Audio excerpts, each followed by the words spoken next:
Terra Nova. Spoilers ahead. Watch out and take care. On the cold hills of a deserted island, Dylan is trying to find a safe spot to camp.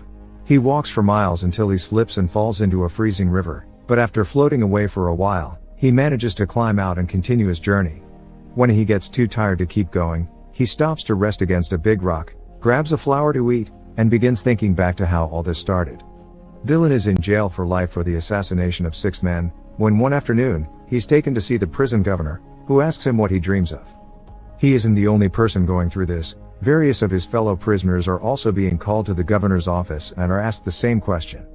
Morayak says he wants to see the sea, Yakut wants to witness the war against China, Obazyanka won't speak, Abazian wants to work in this prison and be a governor, Tolya wants to follow the progress of the space station, and Sipa wants to see women again, but Dylan's answer is never shown.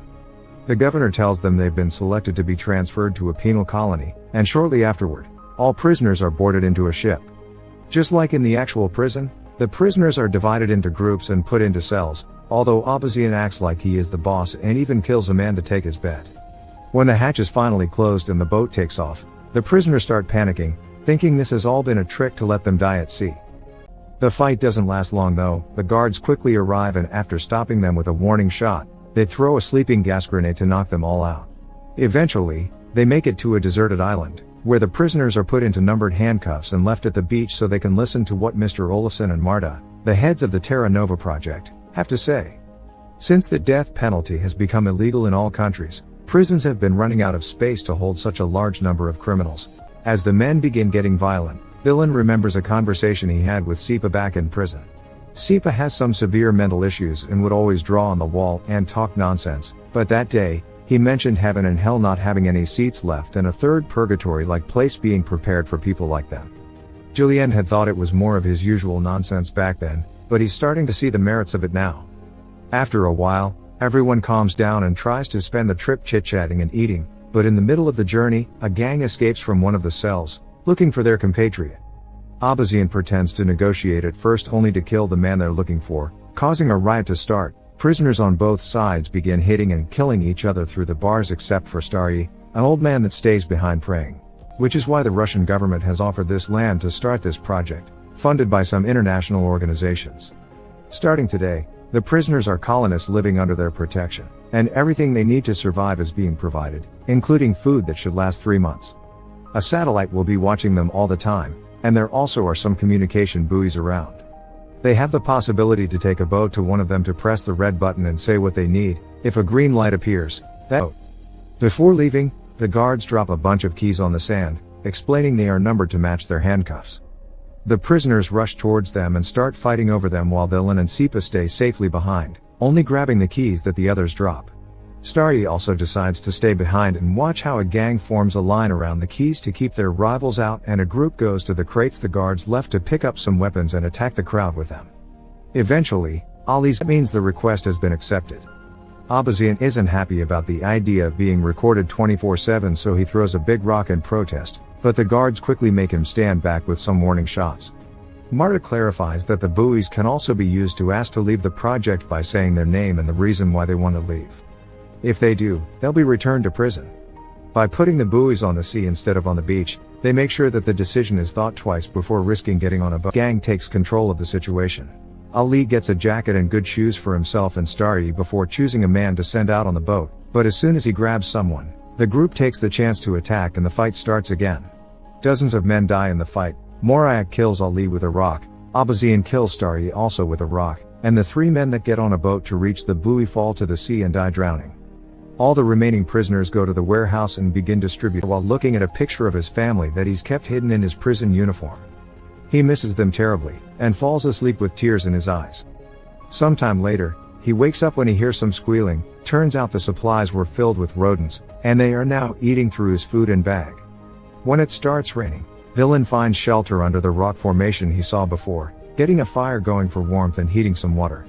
After it stops raining, he catches a bird and roasts it over the fire, eating the supplies, and Abazian takes advantage of the tools found to get his cuffs open by force. Dylan packs a bunch of supplies in a bag and grabs himself a jacket while listening to Sipa say there is no way the food will last 3 months. Then he leaves the area to survive on his own and hopefully find a way out of the island, taking us back to the beginning of the story. Dylan explores the island until he finds an area with no snow and a rocky formation that will provide some shelter, so he decides to sit there still and why he won't die either, and Dylan explains it's because of his family. They're dead and he wants to be buried next to them, which can't happen if he dies on the island. The two men fall asleep, and when Dylan wakes up, he finds Sipa has stolen the picture to use it as inspiration for his debauchery. Furious, Dylan beats him up and pushes him off the cliff, but Sipa doesn't die because he doesn't fall into the ocean, he drops on a hill right underneath. But even after this disagreement, the two of them travel. That's when Sipa finds him. As he chit-chats with him, he tries to steal his knife, but Dylan sees him and takes it back. Sipa offers some salt he had with him and his help in exchange for some meat, which Xiling accepts, so Sipa goes to pick up more wood and sees the family picture on Dylan hung on the rocks, which makes him blow a kiss at Dylan's wife. Afterward, they share the bird, and when they're done eating, Sipa walks to the edge of the cliff, explaining he doesn't jump because he's too afraid. He asks together as they explore the island. Sipa easily amuses himself with the trash he finds in the water while Dylan tries to fish, but the only living being they find in the water is some sort of aquatic centipede, which freaks Sipa out. While looking around, Dylan is shocked to suddenly find part of a seaplane among the rocks. It only takes going a bit farther up the hill to find the entire plane, which gives him a bit of hope because he used to be a pilot and would be able to fly it. However, back to the base and see if they can steal some coal. Back in the base, life hasn't been easy for everyone. Abazian and his gang are in control and keeping a routine while sharing the supplies, and Abazian even asks them to call him governor. But they keep anyone that isn't in their team inside the barracks. They only allow them to come out to have a walk in an enclosed area, similar to real prisons, while Estonitz yells at them from the watchtower. When they're sent back, they need to run because whoever is last gets men aren't enough to move it, so for now, they go back to their shelter. Dylan starts a fire with some matches he had grabbed at the warehouse, but there's something in them that creates a very toxic smoke. He moves away from the fire and drags a sleeping Sipa with him, who at first won't wake up. It takes a few shakes from Dylan for him to finally regain consciousness, but his mouth only continues to spout nonsense, and Dylan realizes the cold will kill them any minute now. The two men decide to go back killed to be used as food later. Dylan and Sipa manage to reach the coal box and find the remains of a fire. After walking for so long, they're almost freezing, so they can't help laying down next to the fire and falling asleep. But Sipa wakes up quickly when he hears some noises. The gang is coming over with their latest prisoner for roasting. He runs to hide behind a rock, but Dylan is still out there, so he comes back out to rescue him, but he isn't fast enough and says it's time to return. Dylan stays behind, but Sipa comes back from him and drags him inside with him. They can only watch as the last standing man is captured and tied to a pole, begging for some water as his last wish, so Sipa takes pity on him and brings a cup to his lips before he is killed. Later, before going to sleep, the group discusses the possibility of rebelling. They're unsure because it may be dangerous, but Shram convinces them it's worth trying. The next Abazian's men find them and capture them. The two of them are taken back to base, where Abazian tries to decide what their punishment will be for having run away with supplies when they arrived. Yakut tries to remind them that they were on their side during the ship fight, causing Estonitz to insult him for trying to meddle. Yakut replies by hitting him, and this causes the whole gang to team up to hit him in return, earning Yakut a place in the barracks with Dylan and Sipa. They walk around for a while, and when Estonitz and Nalia and Dylan go with two other men on the boat, Abazian asks his men if they know anything about Dylan, and that's how he learns he was a pilot, that his family died in a plane crash, and he went to jail for killing flight dispatchers at the airport with a rifle. This crime was classified as murder in a state of severe emotional agitation, which Abazian thinks means Dylan has a guilty conscience. As soon as the boat is far enough, he orders the group to go back to the barracks, canceling his deal. Yakut tries morning. Tolya shows Abazianka that he's installed a secret trap in his workshop to catch any potential thieves. After the group takes his daily walk, Estonitz tries to get them back inside to get the usual game going, but only two men run. The rest stand back and come together while Yakut throws a rock at Estonitz to shut him up. Dylan walks up to Abazian and offers him a deal. If he lets them go to the buoy and ask for food, he'll tell him the location of the plane he found. Abazian accepts and opens the gate to let them out. Walt told him that food is on its way, but Abazian doesn't believe him because there wasn't a green light of confirmation. Tolya reminds him of the existence of the plane, but Abazian doesn't believe that's true either, but it inspires Obazianka to move around with his arms open like one. Abazian finds this distracting and grabs him by the neck, so Tolya uses the chance to come at him from behind and kill him. Two other members of his group, Amurbek and Ertsanov, kill the rest of their guards to confront them, but he's immediately killed, so Cavazzon grabs one more man before declaring the game is on again.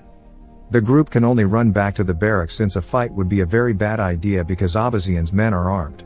Meanwhile at sea, one of the men falls off the boat, but they catch him just in time and drag him back up. Treea reaches the buoy and asks for help, but it's broken, and not even his tools will help.